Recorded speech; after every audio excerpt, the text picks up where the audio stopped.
One of the so one of the Facebook pages you posted something about being happy that that slavery happened and that you're happy that slavery, I'm sorry, you're something's on the message. So you're happy that slavery happened because if there wasn't for slavery, you would be in Africa somewhere eating dust or something like that. That's and right. In the comments, another person said that, that you're running for office and they feel sorry for you, that you would say something like that.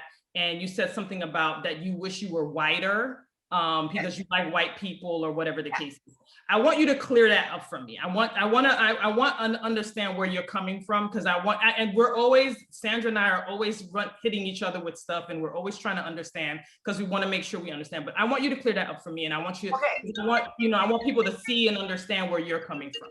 All right, my son is light skinned, beautiful, like you, because he's a combination. My husband, who's a white American, that's why you can find him from Minnesota, and me. But I am not an African American in the sense, because I come from the Caribbean, but I came from Africa.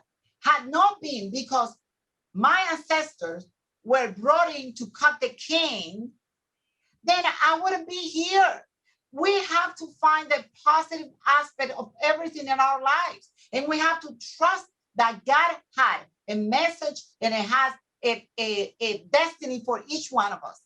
If it wasn't for slavery, I would not be sitting here, because there's no way I would be living in the Dominican Republic. There's no way my father, who ancestors came from Haiti, would be tapping the shoulder by that airline saying, you are a tailor. We want you to do our, uniforms for the airline. If it wasn't for that, my dad wouldn't have gone to Puerto Rico. If it wasn't for the life that he had in Puerto Rico, he wouldn't have moved to Miami and started life here and petitioned for us. You see, it's like a chain reaction effect.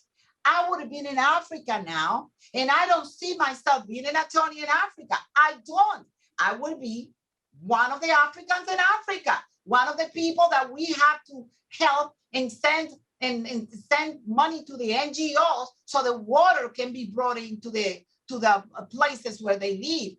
One of the people in Africa in which Bill Gates and his people are going there to put vaccines, so they are the guinea pigs of the future. But just to be clear, just for clarification, that's not the only kind of people that are living in Africa, right? I know. There's some very highly educated. Most of the most educated immigrant group in the United States are Nigerians, right? That's right. That are African. So, let me tell you, there's some Africans that may find themselves in situations that are unfortunate, but there are a lot of very, very successful Africans. The Black billionaires, most of them are Africans, and they're like Nigerian because they got oil over there, right? And then you have the other ones where they have like diamonds. So not all, and I think people are concerned with the fact that you're not thankful for slavery, because I mean, again, I'm an immigrant myself. I'm glad my mother left Haiti and came to the United States and tried to give me a different life, because there are more opportunities in the United States. So that part of it, I think people are okay with, right?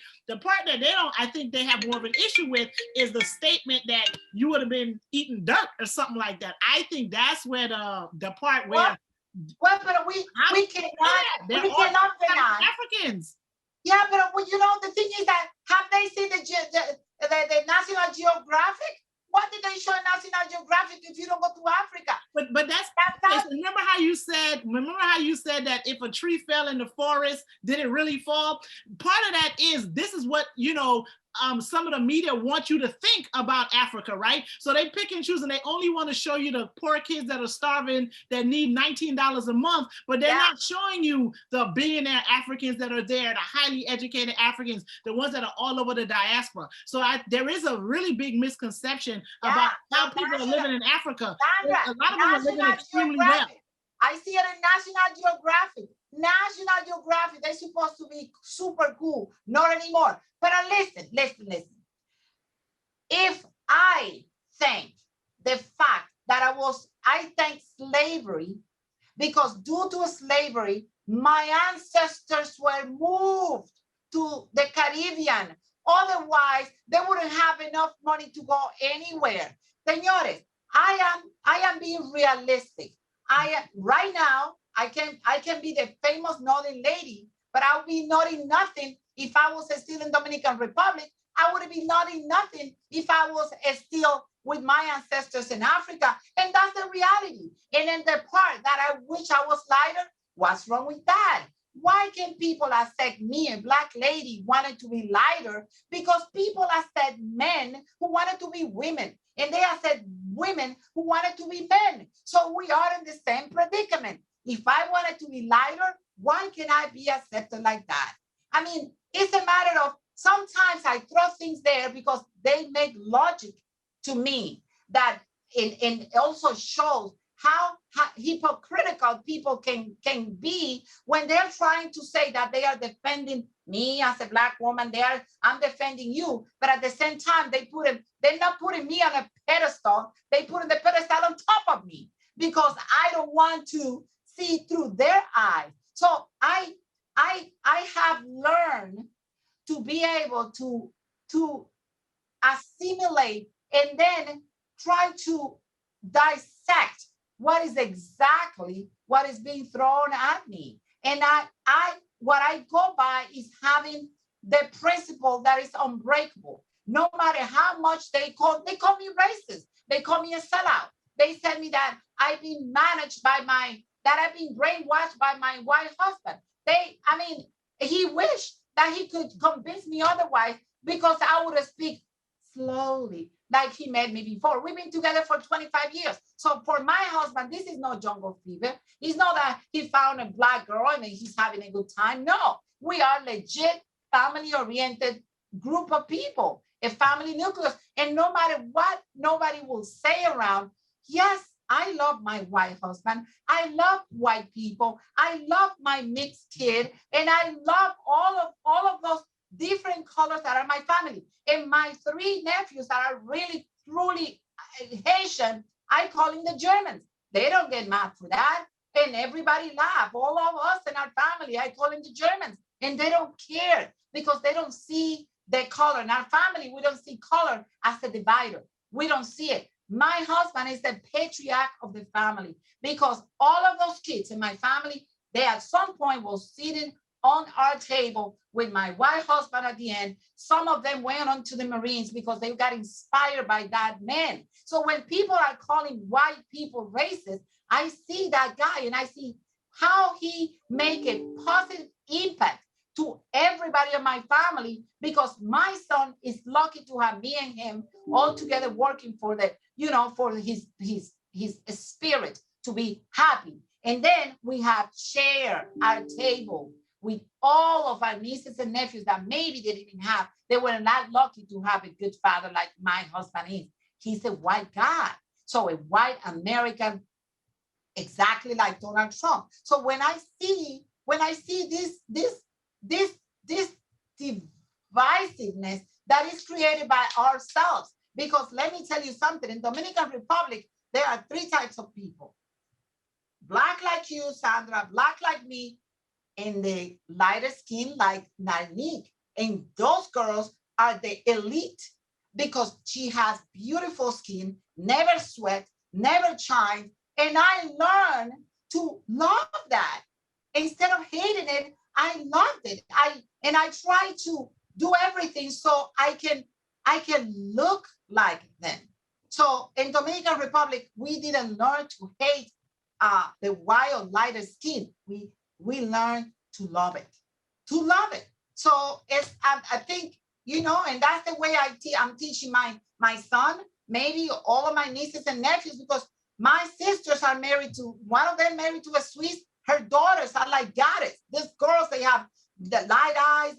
My sister's husband is from Sweden, blonde, blue eyes, and that family see us like we are the best of the best. So we see them the same way. So it's a competition of who's best because we love each other more. And you know what? And I don't mean to cut you, Mayra. I have to tell you, I'm trying to see things through your perspective. I really am. But I'm hurt. I'm hurt within my heart because when you said this divisiveness and this country is rooted in slavery, right? Enslaving Black people. This country was founded on Black people's backs. It's not a, it is a very dysfunctional, abusive relationship that occurred with Black people coming here. And while I'm trying to understand your point and I respect what you're saying, it hurts me that, you know, the lighter skin, or that you would prefer it and it's okay because, and then you use the analogy of, you know, the transgender people. I don't think those things are the same. But I hope that at some point you would know that you're beautiful the way that you are, that you're a gorgeous, a striking woman, gorgeous. She has her pageant wins to prove it too. Sandra's gorgeous. And so is Tangela here on there. I wanted you to give you an opportunity to talk about that because, you know, when someone sees something like that or a post like that, and then when your responses were like, you know, you wish you were whiter or the other thing or whatever, there's a lot of other people that are looking at that. And you know, the goal for me is to always make sure that everyone understands that they are perfect the way that they are, no matter what shade color you are or whatever it is, especially now since it's Black History Month and it's something very near and dear to my heart. I'm gonna have to respectfully disagree with what you're saying and with all due respect, but I really wanted to have an opportunity to hear your side on why you posted it and what the conversations after that. It's very interesting. I'm very like curious about you. I'm very interested into learning more about you, to be honest, because I've never seen things through the perspective that you're saying, even though I disagree with it. But we're always here to listen to different perspectives. I'm always here to be respectful, and I really appreciate you answering the question. I really appreciate you address it because a lot of people give me pushback, but I appreciate that you were able to be vulnerable and transparent. It means a lot that you're able to do that, and I really, really appreciate it. And I don't want to keep cutting you, but I want you to finally tell people where you can be reached, your websites, when your election is again, because we're going to go into our entrepreneur part. Yeah, we're going to do that. I'm just going to say what I have to say right now because we're going to do that. But I have to tell you, Mayra, you know, like sometimes people's like, why do you talk to her? I'm like, her energy is like absolutely amazing, right? And even if you absolutely disagree on probably 90% of the things that come out of her mouth, the way she says it, and you know, with the commitment, it's like, how do you not love it, right? Like, how do you just not love her? You know, even though, like some of the things you said, I was like, girl, like, I don't know. But at the same time, we had like a great conversation. A couple of times I had to, I'm really managing my face right now because I was like, what you just said? But at the same time, it's still amazing to talk to you. And I literally think we could probably talk for the next 2 hours and you won't be bored. It will be absolutely amazing. So thank you so much for coming on the show and talking to us. And I got to thank